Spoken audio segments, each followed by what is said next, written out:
Bonjour, bienvenue sur Headline News. Le tribunal de Dakar a rendu ce jeudi le délibéré sur le dossier opposant la chanteuse Aby Ndour à l'architecte Pierre Goudiaby Atepa. Aby Ndour a été condamnée à une peine de 3 mois assortie de sursis.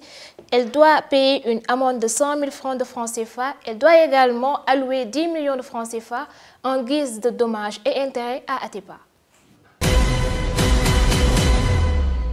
Le leader du mouvement Frappe Guy Marius Sagna a été agressé par des présumés nervis à Nianing dans le département de Mbour où il s'était rendu pour parler à la population au sujet d'un litige foncier sur 18 hectares de terre.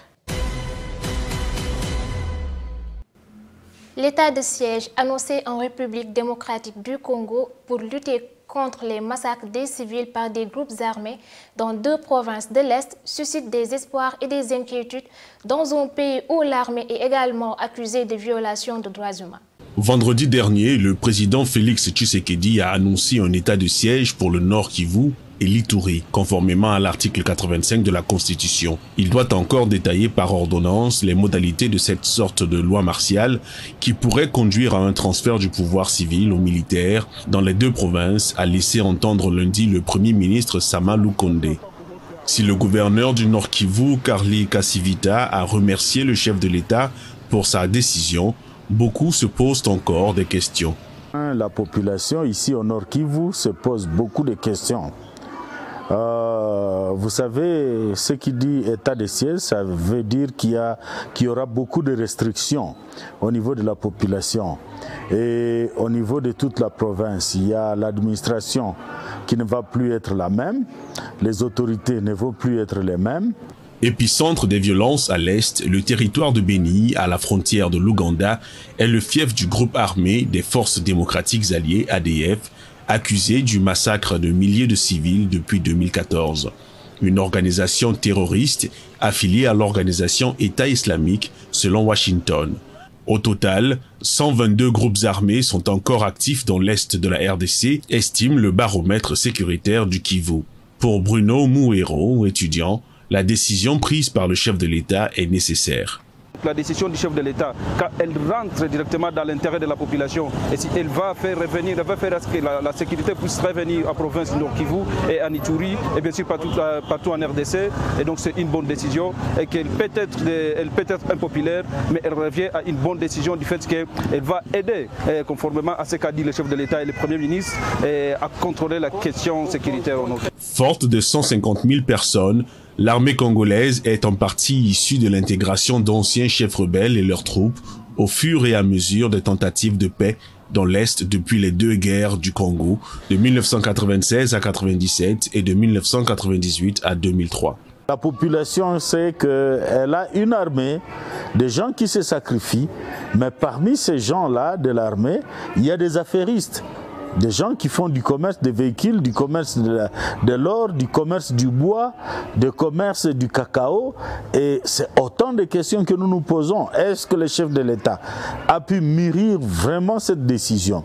Avant l'état de siège, la Lucha, une organisation de la société civile, avait demandé la mise à l'écart de toutes les unités issues des rébellions du CNDP et du M23, d'anciennes rébellions Tutsi soutenues par le Rwanda. La semaine dernière, le président congolais a demandé l'aide de la France dans sa lutte contre les ADF.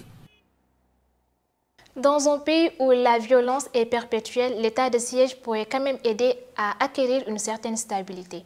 L'armée nigérienne a exprimé lundi son soutien au président Mohamed Buhari, critiqué de toutes parts pour son incapacité à endiguer l'insécurité dans son pays, dissipant ainsi les craintes de coup d'État. Le Nigeria, le pays le plus peuplé d'Afrique, est en proie à de multiples conflits. Il doit relever de nombreux défis sécuritaires.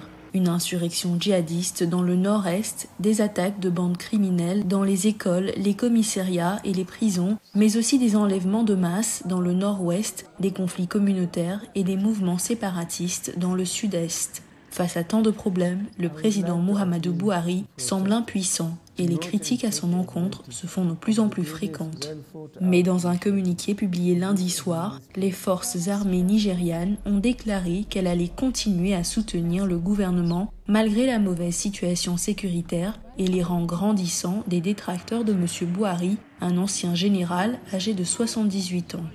Cité dans un communiqué, le porte-parole de l'armée Onyema Nwachukwu a déclaré que les forces armées du Nigeria demeurent totalement dévouées à l'administration actuelle ainsi qu'à toutes les institutions démocratiques qui lui sont associées. De quoi rassurer les observateurs craignant un renversement du pouvoir.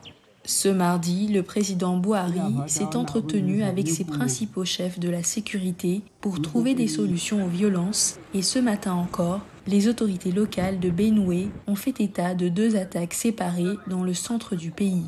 Bilan, 17 civils ont perdu la vie. Voilà, chers amis, c'était tout sur Headline News. Merci de nous avoir suivis. Restez sur BNews car l'info continue. Au revoir.